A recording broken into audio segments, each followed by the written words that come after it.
정두원, 서가번의 직설.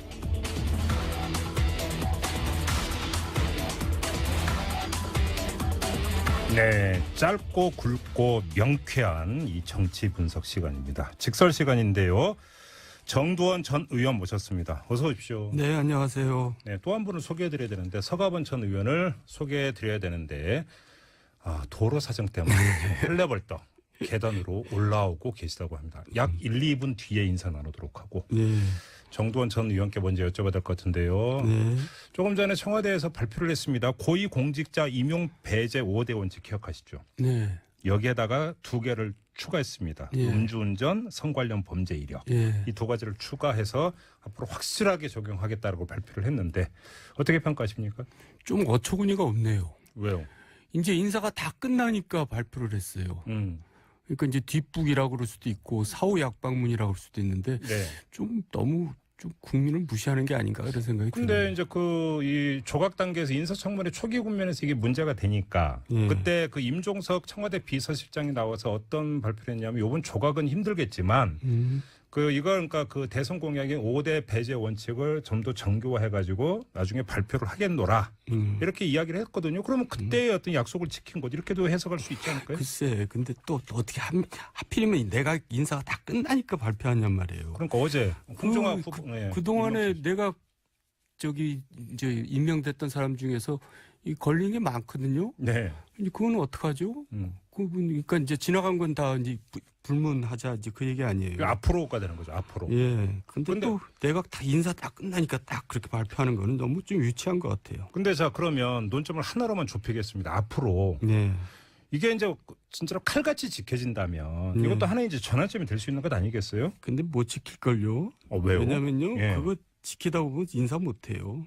그 정도란 말이에요, 정말. 에이, 진짜. 에이, 그래도 찾으면 제갈공명도 산속에 있었잖아요. 이제 찾다 보면 있지. 적재적소 인사는 힘들죠. 그 능력도 중요한 건데 네. 뭐 그냥 아무 흠이 없는 사람 고르다 보면 능력에 있어서는 문제가 많이 생기겠죠. 그래요? 예, 그러니까 뭐 매사가 이렇게 예. 칼로 무 자르듯이 이렇게 딱 그렇게 일을 해서는 부작용이 생기죠. 근데 정말로 그러니까 이제 5대 원칙이 아니라 이제 7대 원칙이 됐는데 7대 원칙에 하나라도 안 걸리는 사람이 없다라고 하는 건 너무한 거 아니에요? 우리나라 현실을. 그래서 본인은 어떠세요? 저요?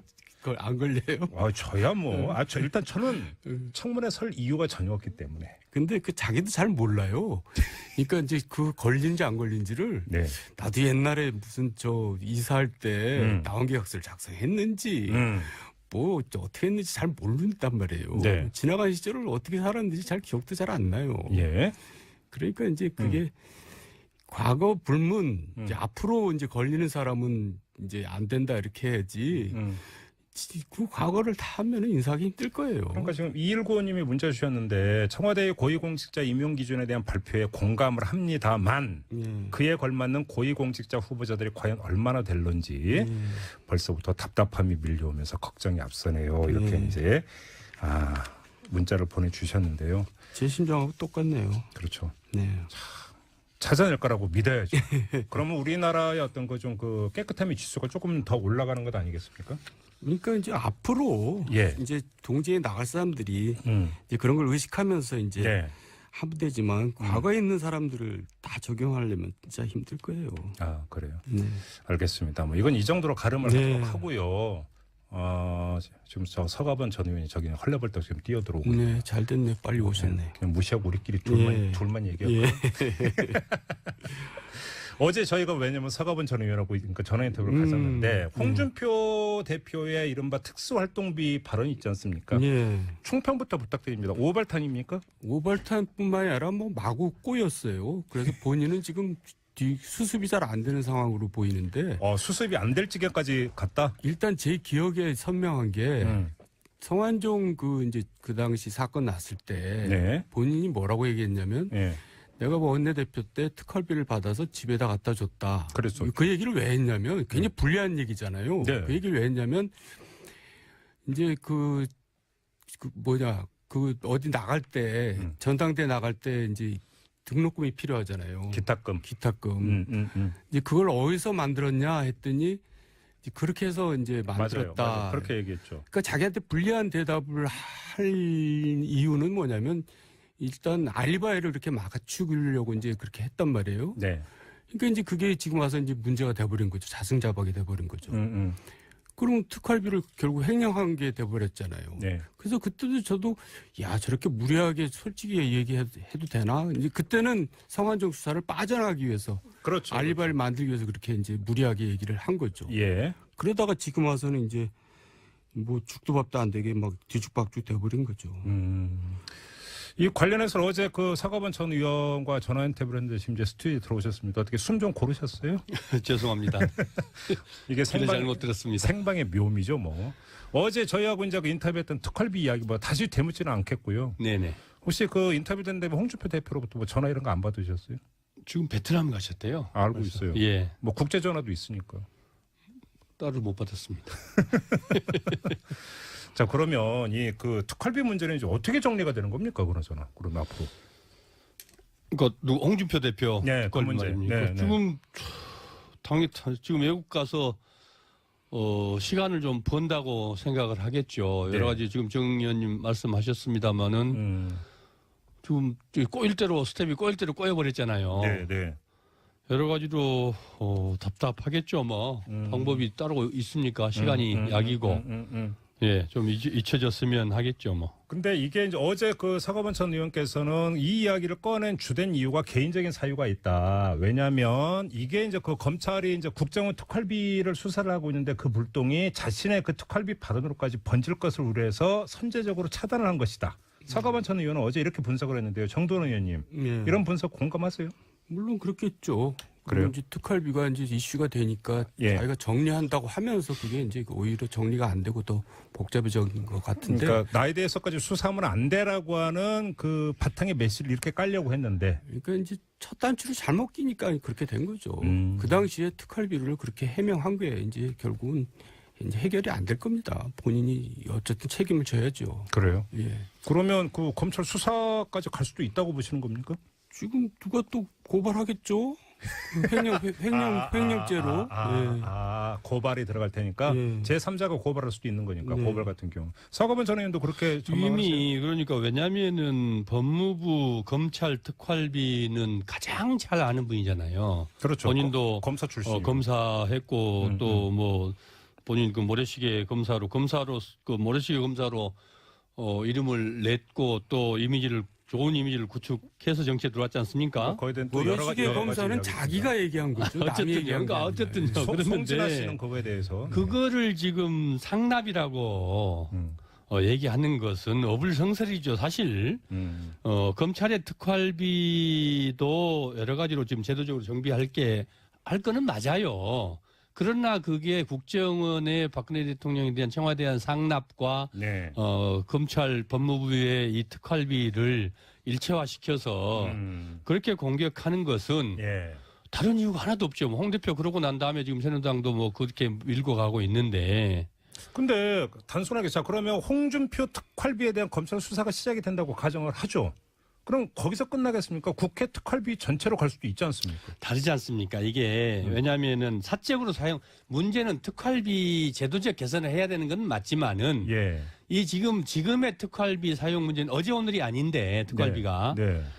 지금의 문제는 이게 그 공적으로 최소한 공적으로 사용하지 않고 사적으로 지금 그 유용했다는 거 아니겠습니까? 유용하고 또 뭐 이 뇌물로 이용하고 뭐 그랬다는 추정 아니겠습니까? 네. 그런 문제지. 그 각각의 해당 기관에서 특활비를 사용한 것을 다 위법한 행위로 네. 그렇게 보는 것은 무리가 있죠.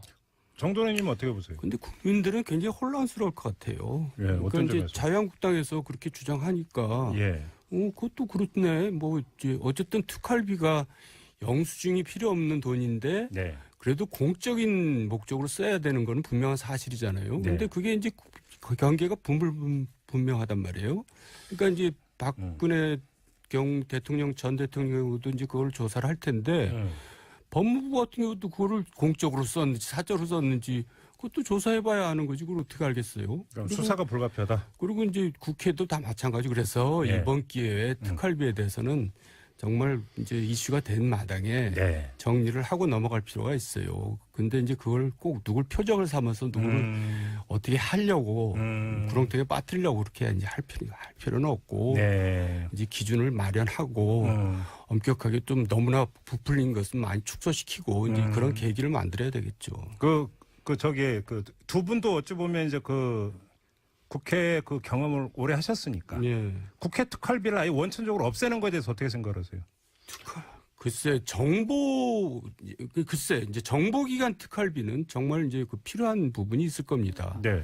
근데 이제 국회 특활비는 업무 추진비가 이제 있고 특활비가 따로 있고 아니 그러니까 업무비 주는 거 누가 뭐라고 안 하겠는데 업무 추진비 받아야죠. 그러니까 그래서 뭐 상임위원장에다 간사들이 일을 더 하니까 그거에 대해서 뭐라는 고민 없을 거라고 생각하는데 그럼 걸로 가고 특수활동비 없어도 되잖아요. 그거를 오히려 그러니까 지금 말씀 주신 대로 좀 분명하게 정리를 해서 네. 역할에 맞게 그럼 수당이면 수당 그렇게 공식화해서 주는 게 맞지.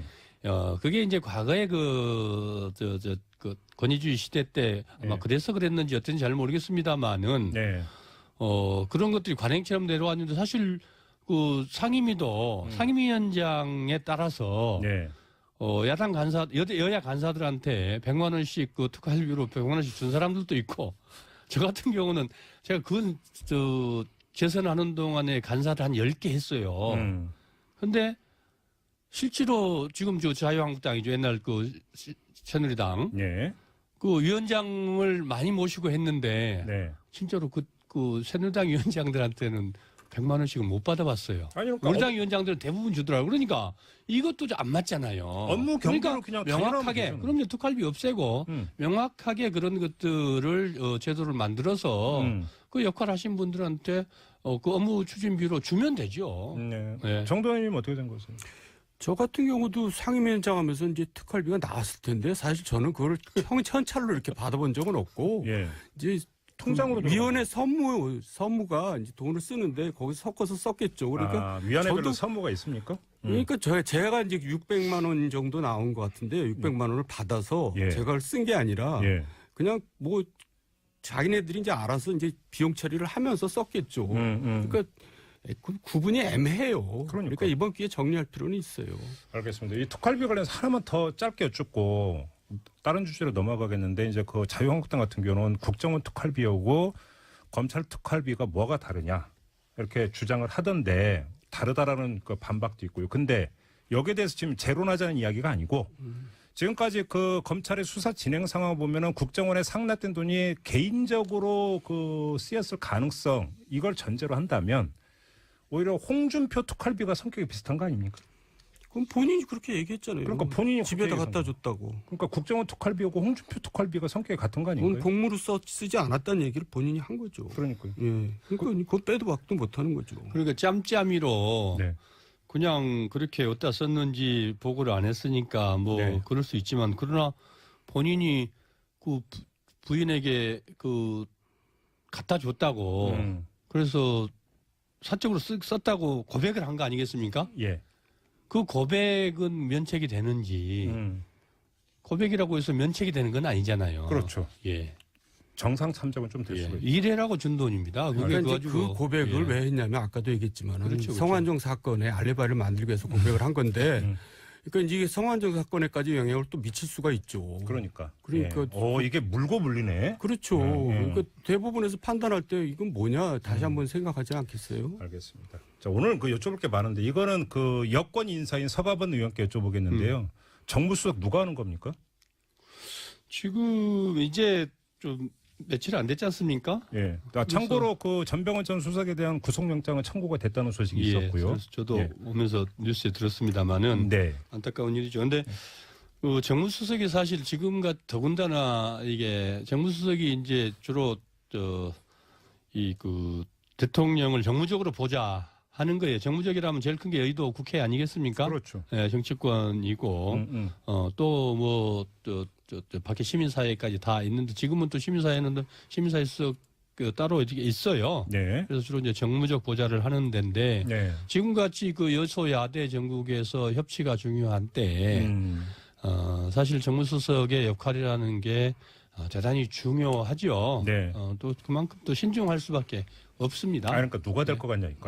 그걸 어떻게 지금 뭐 알겠어요? 저도 모르지 언론에 나와 있는 거 보니까 지금 이제 전직 의원들 중에서 네. 청와대 들어가 있는 분들 강기정 전 의원은 광주 광해시장 도전하는 게 거의 확실하죠. 지금 뭐 맹렬히 선거운동 하고 그러니까 있다고 이제 청와대 듣고 들어가면 있습니다. 출마 못하니까 그건 아닌 그렇습니다. 거고. 뭐 예. 박수현 대변인 얘기도 나오는 것 같던데 또 본인은 고사했다고 하니까 그리고 지금 충남 뭐 지사 도전. 예. 그러면 이 두 분은 아니고. 그러니까요. 예, 그럼 나머지 또 몇 분도 계시죠. 예. 정두환 전 의원님 어떻게 전망하세요? 그게 임명 뭐 한번 알지 뭐 좀만 기다리면 예. 되잖아요. 근데 우리가 알지도 못하는 걸 뭐 어떤 사람이 정무수석을 해야 된다고 그렇죠. 생각하세요? 그런 얘기가 필요하죠. 어떤 사람이라고 생각해요? 정무수석이 이제 뭐 국회 여당 뭐 야당 이제 상대하지만 그것보다도 중요한 게 전략적 판단을 해야 되거든요. 그러니까 꼭 모든 그 정부 업무에 대해서 네. 그런 전략가적인 입장에서 대통령한테 조언을 하려면 굉장히 대통령과 격이 없는 사이가 되고 네. 또 여야를 접촉할 때도 무게감이 있어야지 그게 접촉이 되죠. 그냥 연락병 역할만 해갖고 접촉이 일이 되겠어요. 특히 좀 야당하고 얘기가 좀 통하는 사람이어야 되는 거죠. 특히. 그러니까 야당하고 얘기가 되려면 대통령이 무게를 엄청 실어줘가지고 대통령과 격이 없이 이 사람 얘기하는 게 대통령 얘기하는 거랑 마찬가지라는 느낌을 주도록 말 그대로 대통령 해야지 대리인 느낌을 줘야 그게 된다. 여야 협상하는 데나 여러 가지 대화는 또 도움이 되지. 그냥 청와대 입장만 전달하고 오고 뭐 그게 무슨 아무나 해도 되죠. 그러니까 그거야. 그게 누구냐고. 그러니까 그런 사람은 이제 해야 된다는 얘기인데. 네. 궁금하니까. 예. 그러려면은 정말 대통령한테 아니되옵니다. 그건 그렇게 하지 마세요. 네. 이렇게 할 수 있을 정도 사람이 돼야 된다고 생각합니다. 알겠습니다. 근데 정무수석의 역할이 그 대통령 국정운영에서 그렇게 중요한 어떤 그 포진을 차지한다고 봐야 되는 건가요? 어떻게 봐야 되는 거예요? 중요하죠. 그래요? 예. 실제로 지금 말씀하신 것처럼 뭐 국정이 다 정치 아니겠습니까? 그렇죠. 예, 물론 각 수석 비서실장부터 이 청와대 참모들이 다 같이 수석회의하고 또 그렇지 않아도 또 이렇게 정무적 판단 모든 이 업무에서 정무적 판단이 빠질 수가 없습니다.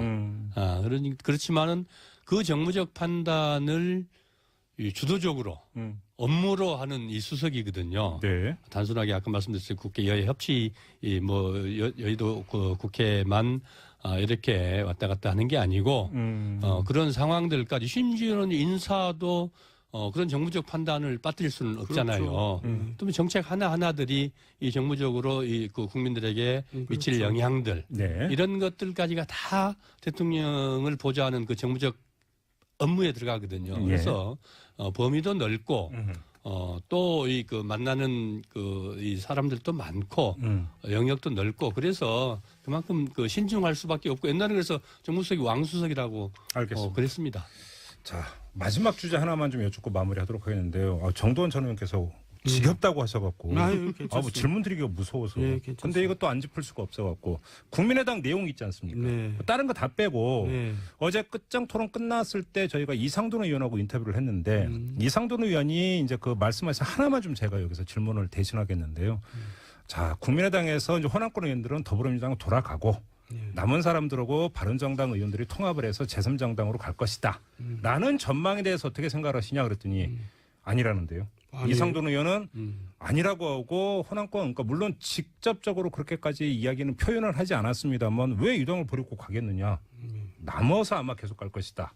이렇게 이야기를 하던데 정돈 의원님 어떻게 생각하세요? 저는 일관되게 결국 갈라질 것 같아요. 그래요? 왜냐하면 지금 그런 내용이 왜 벌어지냐면 다음 총선에서 살아남기 위해서 벌어지고 있거든요. 예. 근데 지금 국민의당에서 있어가지고 호남에서 당선이 되겠어요. 그러니까 이제 민주당 쪽으로 가고 싶은 게 지금 굴뚝 같죠.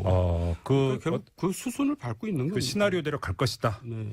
서가번 의원님 어떻게 보세요? 실제로 안철수 대표와 그다음에 박지원, 정동영, 천정배 의원을 필두로 하는 호남계 이른바 네. 그 의원들의 생각은 지금 정 의원님 말씀하신 대로 정반대라는 게 확인이 어제로 확실히 된 거 아니겠습니까? 이른바 심리적 분당. 그렇습니다. 예, 그러면은 이거를 이제 이 당을 누가 깨고 나갈 것이냐 예. 이 문제가 있는데 예. 안철수 제가 보기에 오늘 뭐 언론에서 대부분의 언론들이 이렇게 그 분류를 해놨더라고요. 뭐 통합파, 뭐 반환파, 뭐 이렇게 해놨는데 보니까 네. 실제로 안철수 의원 쪽이 제일 대표 쪽이 작아요. 실제로는. 왜냐하면 그 안에 몇 명, 7명인가 있던데, 비례대표 빼놓고 나면 지역구 의원들은 뭐 또 호남분들 2분 밖에 안 보이더라고요. 네. 근데 그 2분조차도 마지막 순간 선택을 어떻게 할 것인지 저는 뭐 궁금하고 나머지 또 2분 있는데, 그분들도 뭐 실제로 어떤 선택을 할지 잘 모르겠고요. 네. 그렇기 때문에 결국은 안철수 대표 생각대로 그렇게 갈 수 있을까? 그러면 논의를 모아낼 수 있을까? 한 걸음만 저는 더 나가서 오히려 안철수 대표 쪽에서 당을 박차고 나가는 시나리오는 어떻게 보세요? 그러니까 오히려 그렇게 되지 않을까 싶어요. 오히려? 정말 본인이 정치를 본인 말대로 이당이 돼서 네. 또 대선을 승리로 이끌고 대선까지 승리로 이끌겠다는 각오를 가진다면 네. 다시 또 민주당에서 뛰쳐나가듯이 그 국민당에서 나가서 유승민 바른당에 이제 몇 분이 남을지 모르겠습니다만은 유승민 계하고 같이 합쳐서 새로운 뭔가의 정치 조직체를 만들지 않는 한 저분들을 좀 내보내고 당을 그대로 가지고 갈 수 있다. 저는 제 경험으로 보면은 이런 분석의 바탕에는 어찌 보면 이제 그 세력 분포나 볼 때 오히려 그 호남권 의원들이 더 다수고라고 하는 전제가 깔려 있는데 이해관계가 더 명확하죠. 근데 문제는 그 범위를 현역 의원으로 한정하는 게 아니라 지역위원장이나 당원으로 만약에 확장을 하면 통합계를 하고 이렇게 하면 그렇게 가야 될 거 아닙니까? 오히려 그 안철수 대표 쪽이 더 많다고 봐야 되는 거 아닌가요? 그 힘으로 밀어붙이려고 하지 않겠어요? 제 말씀은 이제 그리 되면은 결국은 원내 교섭단체를 누가 구성하냐는 거거든요. 네. 결국은 안철수 대표계와 유승민 대표계가 합쳐서 원내 교섭단체를 구성할 수 있으면은 지금 우리 앵커님 말씀대로 논리가 성립하는데 그렇게 밀어붙일 것이다. 지금 이른바 반안철수계 쪽에서 교섭단체를 구성할 수만 있으면 네. 반대 논리가 되는 거죠. 알겠습니다. 이제 그 시간이 얼마 없어서 마무리는 정두원 전 의원께 부탁드려야 될 것 같습니다. 예, 안철수 대표가 이제 마지막 그 정치적인 카드로 이제 통합을 추진하고 있는데 네. 이제 이것도 못하면 이제 집에 가셔야 돼요. 이제 더 이상 정치권에서 할 역할이 없는 것 같아요. 이제 트러블 메이커만 되고 마는 거죠. 그래서 본인을 위해서도 예. 이제 집에 가실 준비를 하시는 게 좋지 않을까 이렇게 전 충원을 드립니다. 잠깐만요. 진짜로 이 다리를 불살라 버리는 수가 있잖아요. 이제 불살라 버린들 무슨 의미가 있겠어요. 본인은 대통령의 꿈을 아직도 못 버리고 있는 것 같은데. 17대 때 벌써 이제 문국현 분도 계셨어요. 네. 비슷하죠. 안철수 장조한국당. 예, 장조한국당. 알겠습니다. 아무튼 초미의 관심사인데 아직은 ING 현재 진행형인 것 같아요. 뭐 직선에서 다시 얘기될 수도 있습니다. 너무 지겹다고 하지 마시고요. 네, 자 오늘 직선 이렇게 마무리하도록 하겠습니다. 서가번 전 의원 그리고 정두원 전 의원 두 분과 함께했습니다. 고맙습니다. 수고하셨습니다. 감사합니다. 네.